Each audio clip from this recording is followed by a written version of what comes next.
I'm delighted to be with you here again. It's Mensah Oteh, and I just want to talk to you about the importance of continuous learning and personal development.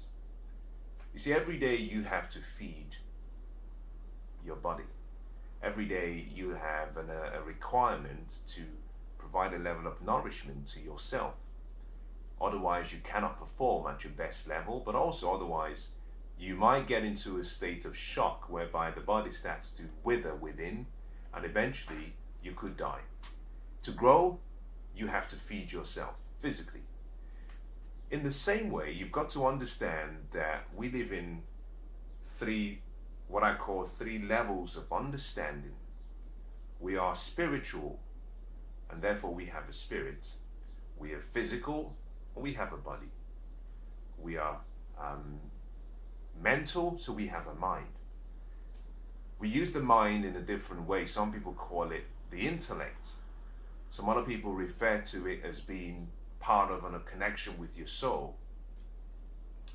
And this simply means that whilst we are taught how to feed our bodies, we have to learn how to nurture and feed our minds and our spirit. And that is what I want to talk about today, the importance of continuous learning, of feeding the mind. You see, you will always be who you are today, except you change and grow. Except you change and start to feed your mind. Unfortunately, your mind may not develop the mental muscles, the strength, the stamina, the stability to deal with all of the potential issues and challenges you might face in life. The challenge we have nowadays is most people feed their minds with what I call junk food.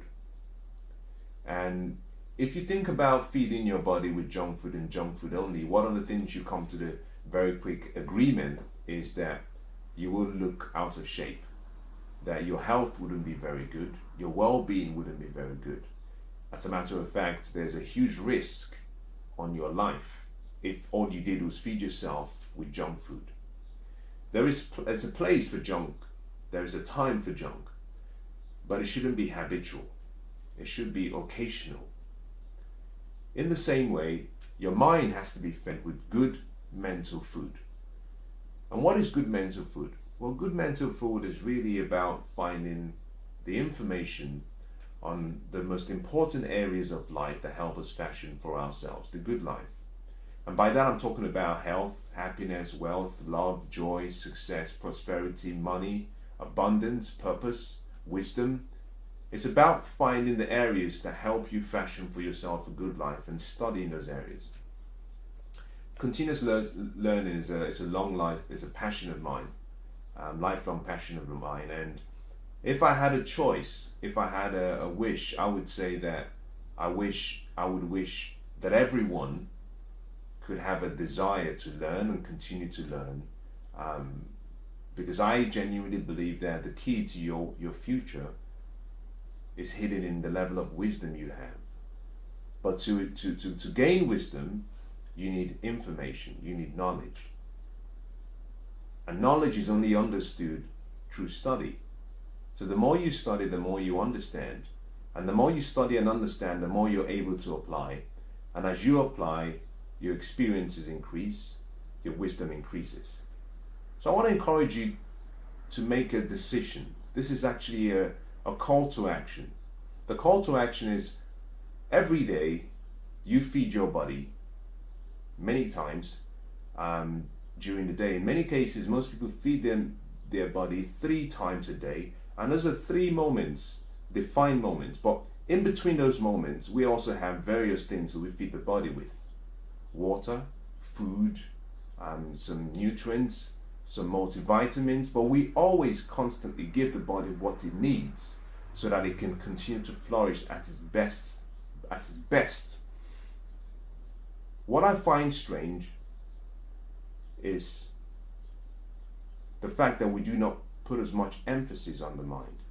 Now bear in mind that the body is a servant to the mind, and therefore you can feed the body as well as you want, you can care for your body as well as it wants, but if you don't care for your mind, what you have is simply a slave that is of no use, because the mind has to direct the body on what to do. So let me encourage you to make a decision starting today, that every day you would dedicate a certain portion of time where you would allocate 10 minutes, 15 minutes, 1 hour, 2 hours. You get to choose, and you make it habitual, constant. If that is half an hour every day, you find some time to sit down and study. Now, one of the best people to study is yourself. My experience, but also interaction and collaboration with a lot of people has led me to the conclusion that one of the most important things we must study is ourselves. In the great temples in Delphi, we have a sign that says, "Know thyself." The philosophers said the most important thing everyone should know is themselves.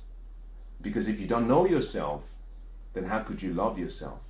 If you don't know yourself, then how can you bring out the best in yourself? Also, if you don't know yourself, then how can you interact with other people? You have to know yourself. And that begins by learning. So I want to encourage you by saying this. Make a decision today that every day you will spend some time in study.